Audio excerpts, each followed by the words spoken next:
Assalamualaikum warahmatullahi wabarakatuh. Selamat datang dan selamat bergabung di Podsolik, Podcast of Soil Knowledge and Science, Departemen Ilmu Tanah dan Sumber Daya Lahan, Fakultas Pertanian IPB University. Saya Otar Gusman yang akan memandu jalannya diskusi bersama narasumber kita pada episode kali ini. Nah, episode kali ini kita akan membahas salah satu topik dalam pembekalan kuliah KKNT yang ditawarkan oleh Departemen Ilmu Tanah dan Sumber Daya Lahan Fakultas Pertanian, yakni pemupukan untuk skala pekarangan. Topik ini masih merupakan episode khusus dari Podsolik terkait kuliah pembekalan KKNT Departemen Ilmu Tanah dan Sumber Daya Lahan. Nah, sebelum kita mengenal narasumber kita pada hari ini, jangan lupa untuk subscribe channel YouTube-nya HMIT IPB sekarang juga. 1, 2, 3. Mantap. Oke, saat ini telah hadir di tengah-tengah kita Ibu Desi Nadalia SPMSI yang merupakan dosen pengajar Departemen Ilmu Tanah dan Sumber Daya Lahan IPB University. Untuk itu langsung saja kita sambut dan sapa beliau. Selamat sore Bu Desi. Sore. Bagaimana nih Bu kabarnya? Alhamdulillah baik. Pak Tari gimana? Alhamdulillah Bu baik juga. Nah, nampaknya kita udah lama nih Bu yang nggak bertemu. Iya betul. Tapi banyak yang nggak berubah. Berinteraksi di ini ya, di Zoom ya. Di Zoom Bu, iya sampai berinteraksi di Zoom. Tapi kalau ternyata aslinya dan ketemu secara langsung nih Bu Desi makin awet muda aja Bu ya. Bu Desi sekarang kesibukannya apa aja nih Bu? Kesibukan saya selain mengajar di Departemen Ilmu Tanah dan Sumber Daya Lahan Fakultas Pertanian IPB, juga melakukan beberapa penelitian di lapangan ya, baik di lapangan maupun di rumah kaca. Wah, produktif sekali Bu ya, banyak sekali kesibukannya, tapi tugas rumah tangga juga tidak dilupakan Bu. Nah, itu juga benar sekali. Ya. Baiklah Soiler, nampaknya kita juga udah tidak sabar nih untuk membahas dan mengkulik tema kita pada podcast kali ini, yakni pemupukan untuk skala pekarangan. Pemupukan ya. Jadi pemupukan itu merupakan salah satu kegiatan yang sangat berperan sekali dalam mendukung pertumbuhan maupun produksi tanaman. Ya, kalau kita mengetahui konsep pemupukan yang baik dan benar, nah maka ini bisa kita implementasikan nih untuk teman-teman KKNT di sana gitu ya, yang mungkin di dalam salah satu programnya itu terkait dengan pertanian gitu ya, terkait pertanian hubungannya dengan pemupukan misalnya ya. Mungkin petani itu masih belum menerapkan pemupukan dengan baik dan benar gitu. Mungkin seperti itu ya. Mengapa di sini tadi pupuk itu ini sangat penting Bu ya. Gitu ya. Ya, telah kita ketika dilihat juga memang pupuk ini perannya bagi tanaman tuh berbeda banyak sekali Bu ya. Ketika yang dipupuk sama yang dipupuk juga memiliki perbedaan tersendiri juga. Karena memang pupuk ini bisa dikatakan sebagai zat membantu untuk bertumbuh, bahkan bisa dengan sesuai harapan yang mau kita inginkan gitu di pupuk ini. Nah, oke Bu, jadi kesimpulannya pupuk ini memang sangat berperan penting dalam tanaman. Oke.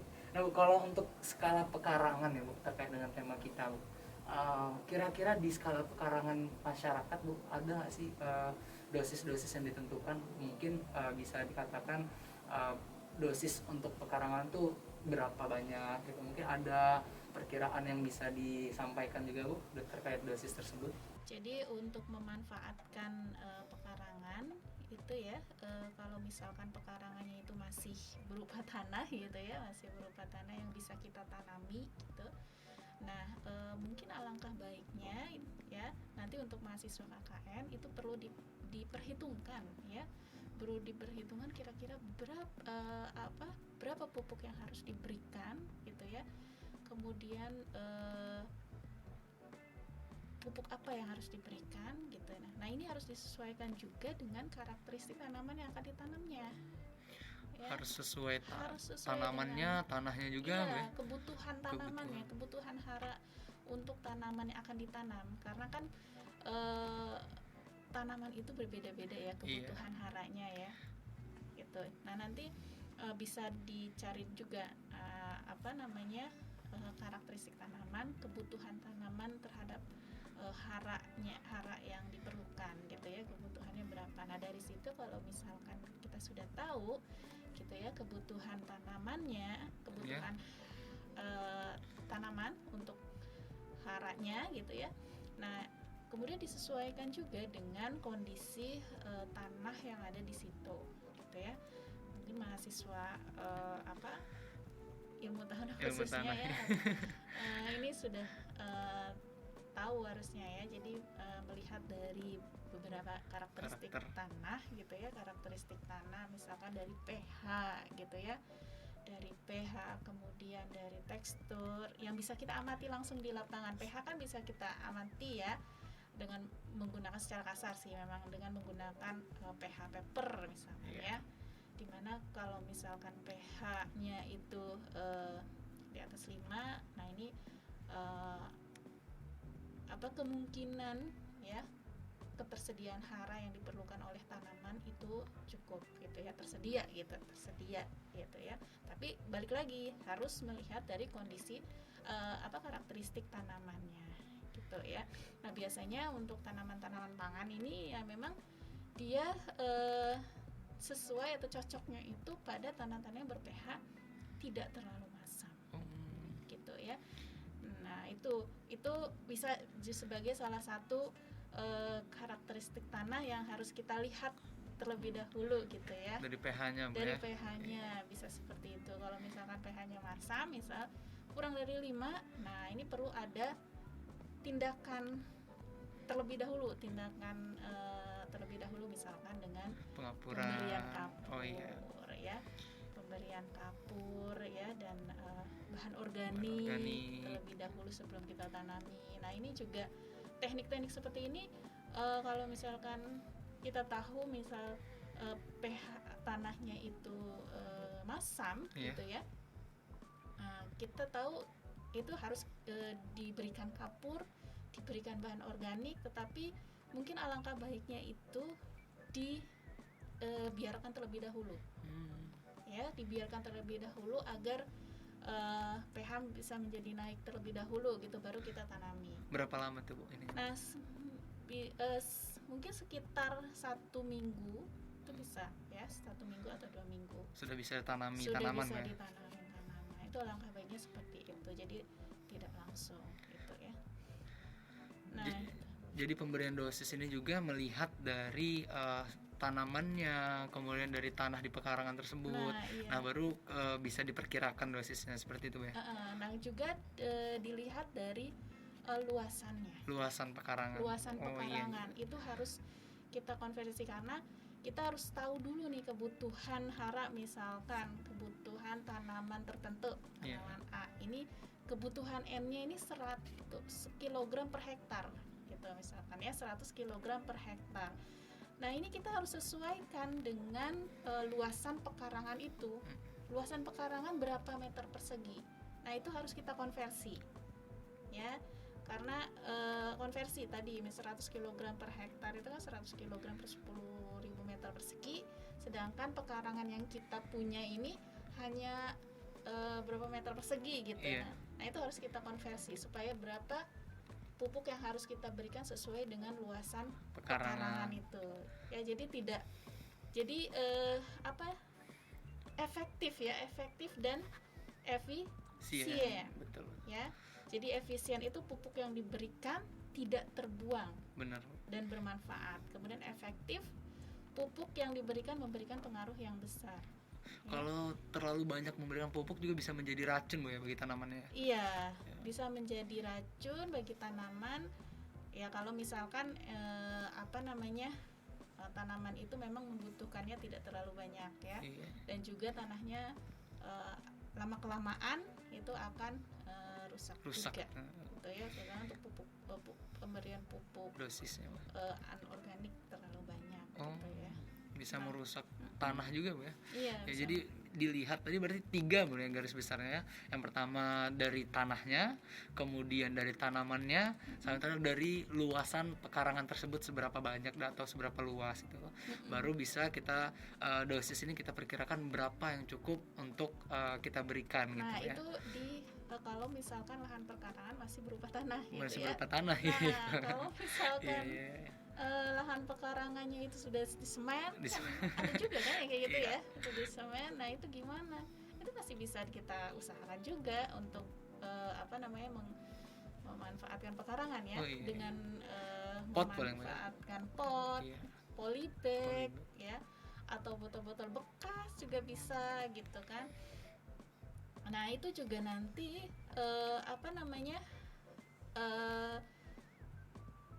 bobot tanahnya. Nah ini perlu diperhatikan juga. Perhatikan juga ya. Iya. Bobot tanahnya gitu kan, bobot tanah per polybag itu berapa Berapa ya, banyak? berapa banyak. Nah kemudian nanti dikonversi itu kebutuhan pupuk yang harus diberikan per polybag itu, per bobot tanah di dalam polybag itu gitu.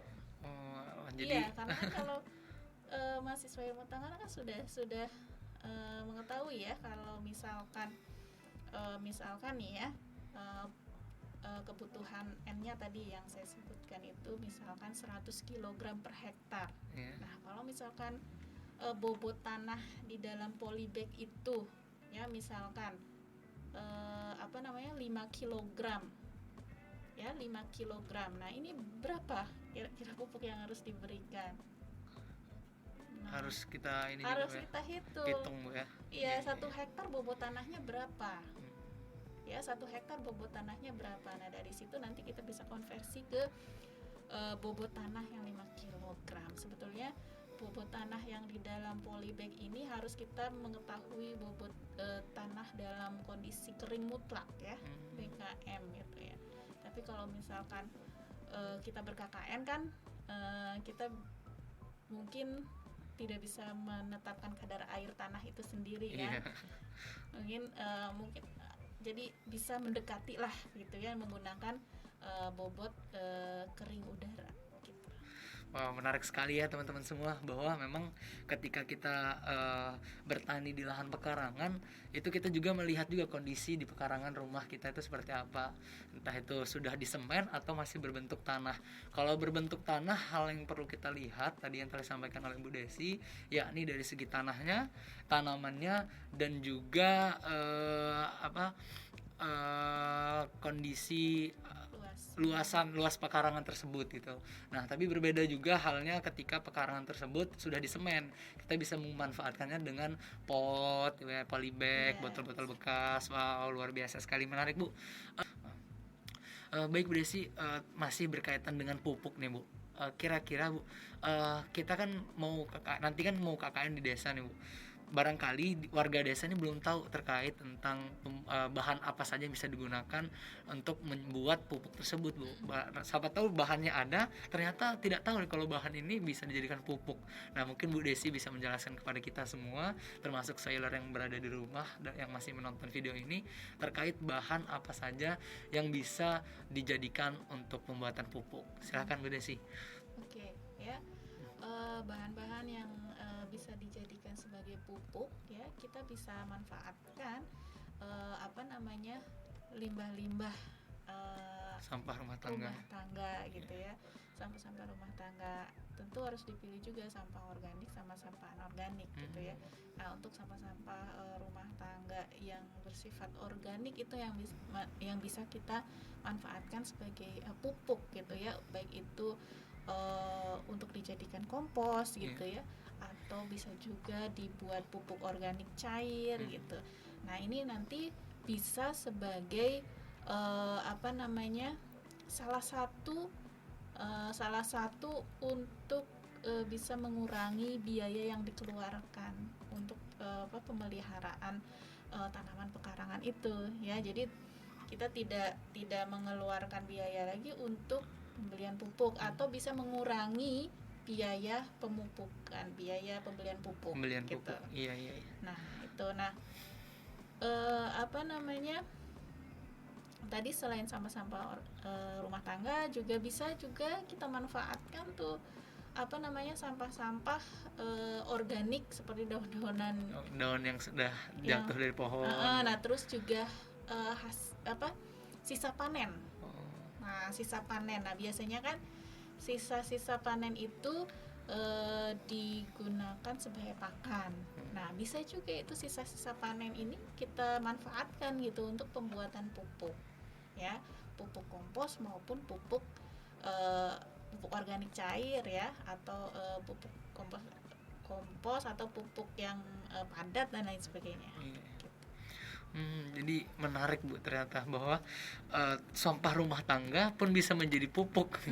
Daun yang jatuh dari pohon pun bisa menjadi pupuk. Nah, tinggal kita sisa panen juga bisa menjadi karena pupuk kan ya. kalau misalkan contohnya Iya. ya, contohnya jagung misalnya Iya. ya. Contohnya jagung. Nah, ini kan yang diambil itu kan buahnya. Iya. Ya. Tongkol jagungnya. Iya. Nah, sisanya kemana? Berangkasannya, misalkan gitu ya, berangkasannya. Mungkin ada yang dibiarkan saja, ya.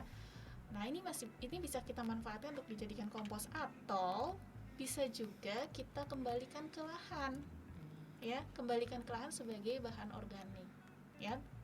Tentu dengan cara kita potong-potong ya. cacah terlebih Cacah, dahulu, iya. ya, dicacah terlebih dahulu. Nah, ini untuk mempercepat terjadinya dekomposisi bahan organik, ya. Nah, kemudian kita biarkan dulu tuh, ya, kita biarkan supaya terdekomposisi. Baru setelah terdekomposisi dengan sempurna gitu ya, baru kita bisa tanami. Wow. Nah, jadi sebagai tambahan unsur hara, kemudian juga dapat memperbaiki tadi kimia tanah. Nah, selain memperbaiki kimia tanah, juga memperbaiki sifat fisik maupun biologi tanah. Aktivitas organisme di situ juga tinggi, ya. Juga memperbaiki sifat fisik seperti kemampuan tanah untuk mengikat air juga tinggi gitu. Bisa meningkat ya.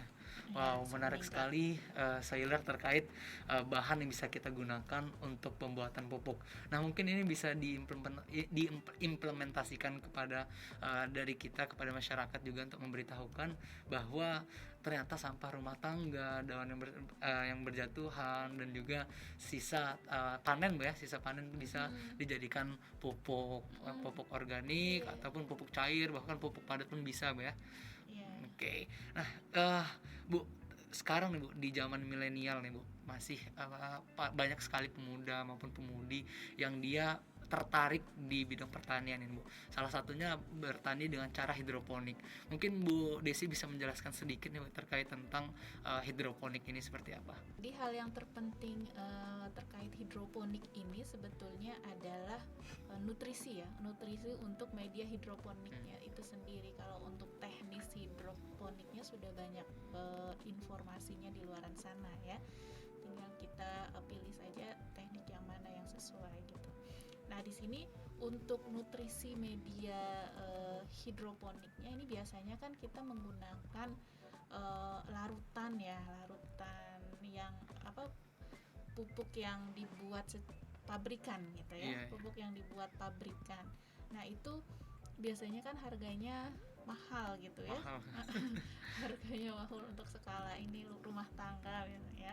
Nah, ini bisa kita ganti, bisa kita racik gitu sebetulnya dari pupuk yang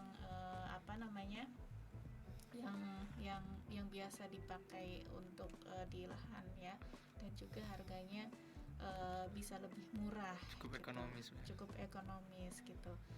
Nah, kan biasanya larutan nutrisi yang dipakai untuk hidroponik itu ya, contohnya larutan AB mix itu ya.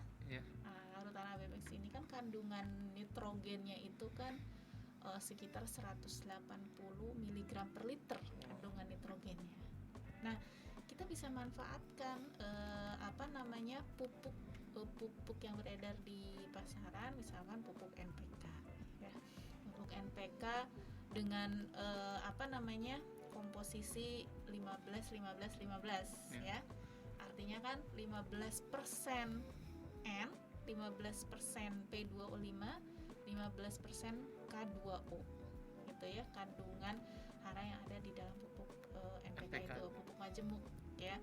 Nah, kita tinggal setarakan saja ya, misalkan kandungan N yang ada di AB mix itu 180 mg per liter ya, sedangkan kandungan N pada pupuk majemuk tadi itu sekitar 15% N ya, 15% N. Artinya apa 15% N itu? Artinya di dalam 100 gram pupuk NPK itu terdapat 15 gram N. Nah, ini tinggal dikonversi aja. Ya, konversinya gimana? Jadi 100 gram pupuk NPK dibagi 15 gram N. Kemudian dikalikan dengan kandungan N yang ada di dalam larutan AB mix itu 180 mg per liter. Ya. 180 mg per liter. Nah, di situ nanti didapatkanlah berapa gram per liter, berapa gram pupuk NPK per liter ya, untuk bisa setara dengan kandungan N yang ada di dalam larutan AB mix gitu. Itu sekitar 1,2 gram ya, 1,2 gram per liter. Nah, itu bisa tuh seperti itu ya. Jadi bisa, ini kan kalau misalkan pupuk NPK ini kan 1 kilo aja harganya kan nggak sampai puluhan ribu ya. Iya. Nggak sampai puluhan ribu. Kalau larutan AB mix ini kan relatif cukup mahal gitu ya. Atau larutan yang lain untuk media hidroponik gitu. Nah, contohnya seperti itu ya, Jadi kita harus tahu dulu kandungan N yang ada di dalam larutan yang dipakai untuk media hidroponik yang harganya cukup mahal dengan kandungan N pada pupuk yang kita akan Racik pakai sendiri ya. Iya, yang kita akan pakai. Pupuk yang sudah beredar sebetulnya, yang sudah beredar di pasaran gitu kan, yang harganya relatif lebih murah ya. Gitu ya. Nah, ini nanti pupuk yang beredar di pasaran yang relatif lebih murah ini harus diketahui dulu nih kandungan haranya ya, terutama misalkan kandungan N-nya berapa di situ. Baru nanti kita setarakan dengan kandungan N yang ada di larutan tersebut gitu kan, supaya sama gitu ya. Nah, bisa juga diperkaya lagi dengan penambahan pupuk organik cair yang dibuat dari tadi ya, dari pemanfaatan sampah-sampah rumah tangga atau sisa panen atau yang lainnya. Nah, itu bisa memperkaya hara ya, jadi bisa kombinasi gitu. Bisa juga kombinasi pupuk kimia dan pupuk organik. Wow, luar biasa sekali ya Bu. Ternyata banyak sekali hal-hal yang bisa kita lakukan terkait pemupukan ya. Jadi tidak sembarangan kita memberikan pupuk, tidak sembarangan kita memberikan pupuk. Jadi ada perhitungannya tersendiri gitu ya. Bisa diimplementasikan untuk teman-teman kita yang nanti akan KKN ya. Oh, menarik sekali Sailer terkait tentang pembahasan kita mengenai pupuk pada hari ini, baik itu dari hidroponik, tanaman pekarangan dengan tanah, kemudian mengenai pupuk-pupuk yang bisa kita gunakan atau kita buat sendiri dengan bahan-bahan seadanya yang ada di sekeliling rumah kita. Nah, cukup sekian mungkin yang bisa kita kulik mengenai tema kita hari ini, yakni pemupukan untuk skala pekarangan. Terima kasih banyak Bu Desi sudah menyempatkan waktunya dan juga sudah memberikan informasi mengenai pemupukan skala pekarangan. Nah, mungkin cukup sekian teman-teman semua pembahasan kita kali ini. Semoga bisa bermanfaat dan pastinya bisa diimplementasikan dalam ketika kita ber-KKN di tempat atau di desa dimanapun kita nanti KKN ya. Sampai bertemu pada episode selanjutnya yang akan menghadirkan narasumber dan juga topik yang berbeda. Semoga sehat selalu, sampai jumpa dan pastikan selalu menjaga protokol kesehatan. Saya akhiri, wassalamualaikum warahmatullahi wabarakatuh. Ilmu tanah kuat, pertanian hebat, lingkungan bersahabat, Indonesia bermartabat. Viva selalu, Viva Soil. Oke, sampai jumpa.